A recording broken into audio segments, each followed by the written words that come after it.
very shortly after I passed through that roundabout and came down here onto Chauffeur East that I noticed we were being followed. And as I turned around, there's a big blade like that. I kept thinking someone would, well, I was thinking a lot of things. I was trying to think where the nearest hospital was because he was very jumpy. He was real like that kind of and nervous and stuff. And I thought, oh, this is where he stabs me now for not telling him the truth. What's up, folks? You're on the Thairish Sun, and this week we smashed through the 1,500 subscriber barrier and we're now well on our way to 2K.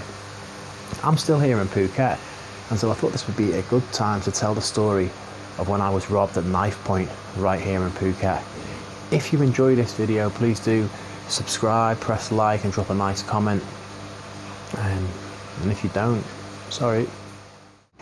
I'm at the Laguna complex here in Rawai. Now Rawai is my spiritual home. It's the first place I ever fell in love with in Thailand. So behind me here is Cosmopolitan Bar, and this used to be run by my mate Will from Germany, and that's where I used to do all my drinking. I was part of the pool team there. A lot of fun nights in there, to be fair. Recently I told a story about the restaurant that I had, which was 3 or 4 kilometers that way, maybe 5 kilometers. Now, one inaccuracy that I said during that story was that I never had a girlfriend during that period. Now, in a way that is true, but there was a girl I was dating right at the start.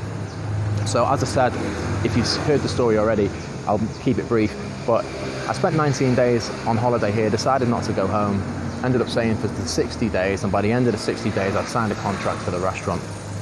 During that 60-day holiday I was on Tinder and I met this Russian girl. I've come to Qatar because this is where she was staying.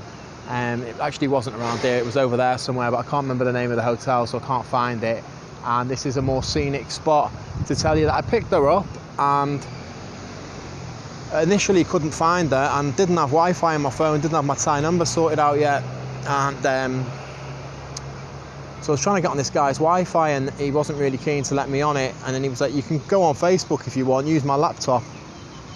And I was like, didn't want to say, mate, it's Tinder. But anyway, as we were having this discussion, she emerged from her apartment, came down in a lovely dress, looked really good, looked just like her photos. So I was happy with that. And then she was also a little bit tipsy, and I wasn't complaining about that either, to be honest. So we got on my bike and we came to this exact restaurant behind me. So if I remember rightly, the prices were quite touristy,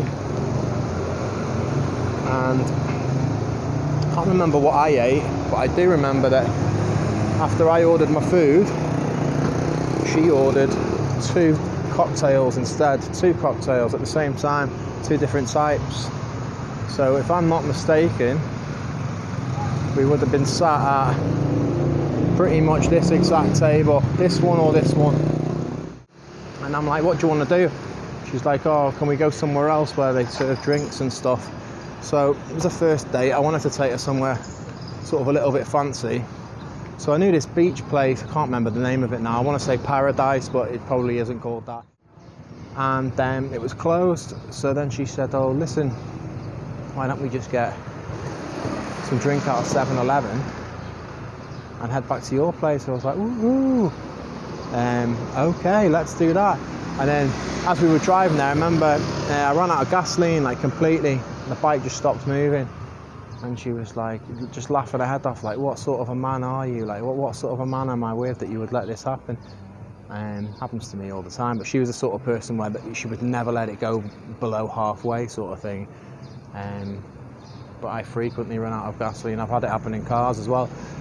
So there you go. Anyway, we managed to get some. Obviously they have it all over the place, side of the street. So just had to push the bike up a little bit, managed to get a bit of gasoline, and it was back to mine.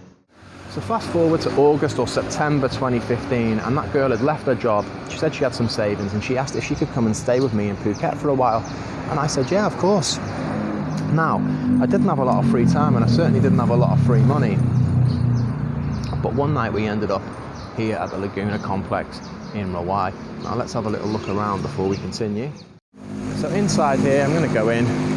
It's not open right now, but you can see, if you've been to Thailand, you've probably seen places like this many times before, but one roof, one sound system, But all these are individual bars. So this is my mate's bar. This was, or was my mate's. His name was Will from Germany, and that's Cosmopolitan Bar. And Pitta Bar over there, it's still called that. Baroque actually was also the name. So a lot of these have stayed going and kept the same names.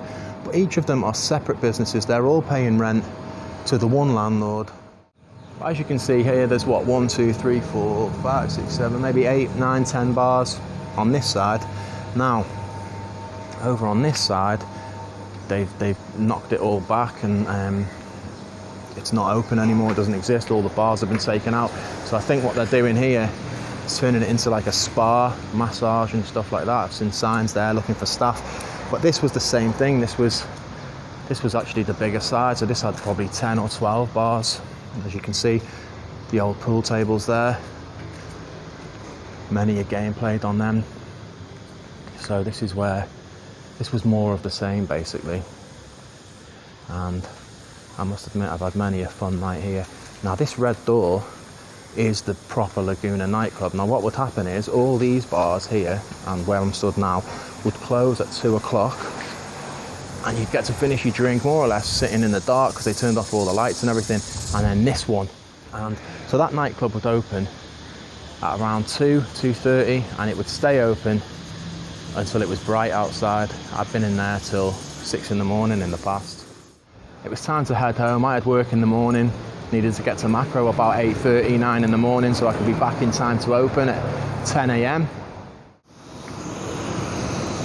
So this in front of us is the Chalong Circle. We've got 5 exits, 1 to Rawai, 1 to Kata, 1 down to the Chalong Pier, and 2 to take you down into Chalong. This would mark sort of the halfway point between where we were and where we were going. And it was very shortly after I passed through that roundabout and came down here onto Chauffeur East that I noticed we were being followed.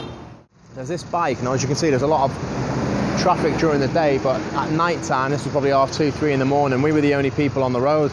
And there's this bike behind us, and it's just tailing us. It's staying the same distance behind us the whole time.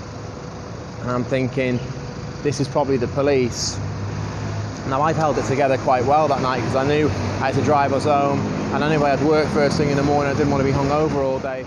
Anyway, we kept going, and then as we turned onto the Soi Tayed, which is the street we lived on, this other bike has suddenly come up very, very quickly and almost banged into the right hand side. Now I thought they'd stole something out of the, not glove box, but the bike equivalent just here on the right hand side.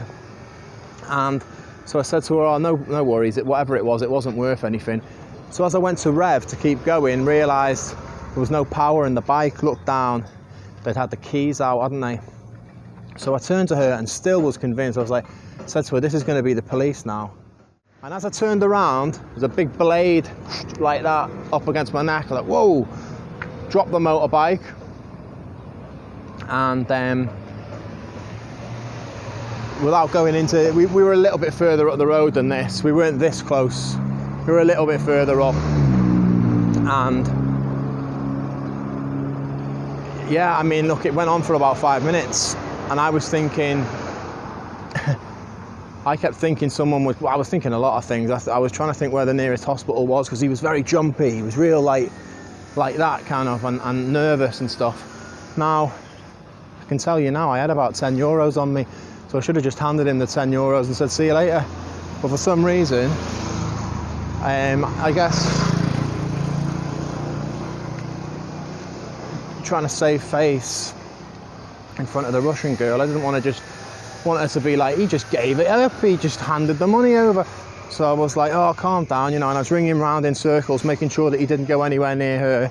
And at one point, I had enough space, I think I could have run away, but obviously, what sort of a man would do that and leave the girl behind?